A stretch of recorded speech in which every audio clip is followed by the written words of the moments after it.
जय श्री राम। आप समस्त देशवासियों को, सभी गुरु भक्तों को हृदय से गुरु पूर्णिमा की बहुत बहुत शुभकामनाएं। परमात्मा से यही प्रार्थना है, श्री गुरुदेव भगवान के श्री चरणों में यही प्रार्थना है, आप सबके जीवन में आपके अपने गुरुदेव की कृपा सदैव बनी रहे। गुरु पूर्णिमा का जो पर्व है, ये त्योहार है, ये अद्भुत है, क्योंकि हमारे यहाँ सनातन में गुरु शिष्य परंपरा आदिकाल से चली आ रही है। और आदिकाल में यदि हम ना कहकर अनादिकाल कहें तो ज़्यादा उत्तम है, क्योंकि एक चिंतन आप अपने हृदय में बनाइए, गुरु क्या है। किसी पुरुष विशेष का, किसी स्त्री विशेष का, या तो किसी भी वर्ग विशेष का नाम गुरु नहीं है। गुरु ज्ञान को कहा गया, वंदे बोधमयम नित्यम गुरुम शंकर रूपिणम। जब ये कहा गया तो वंदे बोधमयम, बोध ही अर्थात ज्ञान ही गुरु है।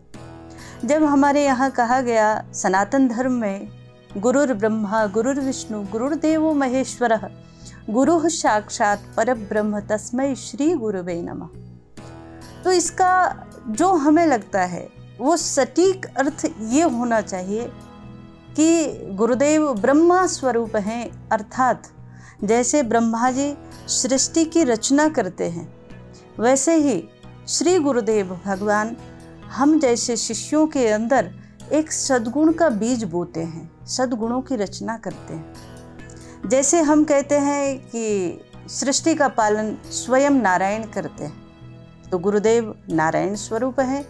किस रूप में? जब वो शिष्य के अंदर जो सद्गुणों के, सद्विचारों के बीज बोए थे, उसका जब पालन करते हैं और उसको बड़ा करते हैं तो वो नारायण स्वरूप होते हैं।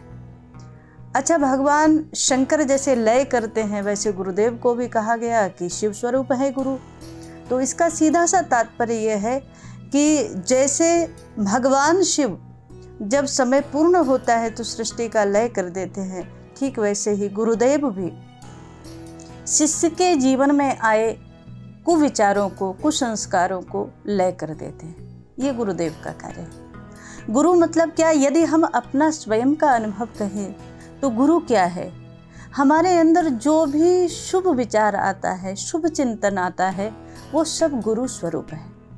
क्योंकि हमें ऐसा लगता है जीव अपने आप से तो शुभ सोच ही नहीं सकता, उसके अंदर जो सद्गुण है, शुभ विचार है, शुभ चिंतन है, वो साक्षात गुरु ही है।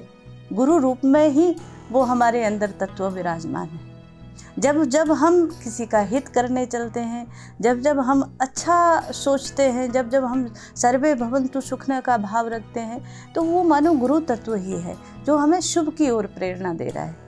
अज्ञान के अंधकार से ज्ञान के प्रकाश की ओर ले जाने की सामर्थ्य केवल और केवल गुरु तत्व में है। जैसे कहा गया सनातन में, श्रुतियों ने कहा, वेदों ने कहा, संतों ने कहा, असतो मा सद्गमय। तो असत्य से सत्य की ओर कौन ले जा सकता है? कहा गुरु तत्व ही ले जा सकता है। जब कहा कि अंधकार से प्रकाश की ओर लेकर चलो, तो वो भी गुरु तत्व ही ले जा सकता है। मृत्यु से अमृतत्व की ओर ले जाने के सामर्थ्य भी गुरु तत्व में है।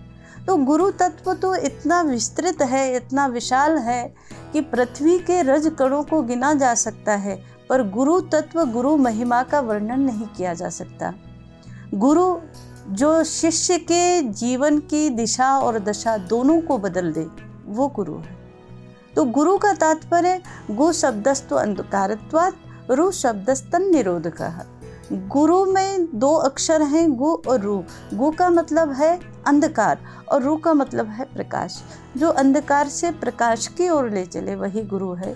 तो विशेष रूप से गुरु पूर्णिमा के इस महामहोत्सव में जब हम वर्ष में एक बार सभी लोग शामिल होकर के श्रद्धा से, भाव से, प्रेम से गुरु के शरण में आते हैं, शरणागत होते हैं, अपनी श्रद्धा भाव समर्पित करते हैं, तो मानो हमारे गुरु को तो कुछ नहीं चाहिए।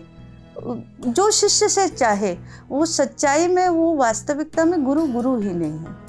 गुरु वो है जो देता है। लेने का भाव जिसके अंदर आ गया वो गुरु नहीं हो सकता। शिष्य तो हो सकता है, गुरु नहीं हो सकता। तो सच्चा गुरु वो है जो केवल देता है, और सच्चा शिष्य वो है जो सब कुछ समर्पित कर देता है। तो आज गुरु पूर्णिमा के इस पावन अवसर पर जब हम गुरु के चरणों में श्रद्धा से नमन करते हैं, तो मानो हम अपने जीवन के सब अच्छे बुरे भावों को गुरु चरणों में निवेदन कर रहे हैं। ये भाव है, क्योंकि शिष्य गुरु को दे भी क्या सकता है। हाँ, वो अपने जीवन की कलुषता गुरु को समर्पित कर सकता है, अपना समर्पण कर सकता है गुरु को। और इसके अलावा नहीं, आप ये सोचो कि आपने धन दे दिया, पैसा दे दिया, रुपया दे दिया और गुरु जी प्रसन्न हो गए, तो वो गुरु शिष्य परंपरा नहीं है। क्योंकि सच्चा गुरु तभी प्रसन्न होता है जब शिष्य पूर्ण रूप से गुरु के शरणागत हो जाता है। तो हम तो इतना ही कहना चाहेंगे, इस गुरु पर्व पर, इस गुरु पूर्णिमा महोत्सव पर हम आप सभी लोग अपने मन को निर्मल बनाएं, अपने जीवन में जो भी गलत विचार हैं, गलत चिंतन है, वो सब गुरु चरणों में समर्पित करें और गुरुदेव से प्रार्थना करें, गुरु तत्व से यही प्रार्थना करें कि हमारे जीवन में प्रतिक्षण गुरु कृपा मिलती रहे। यही भाव सभी लोग बनाएं। आप सभी को एक बार पुनः गुरु पूर्णिमा की बहुत बहुत हार्दिक शुभकामनाएं। जय श्री राम।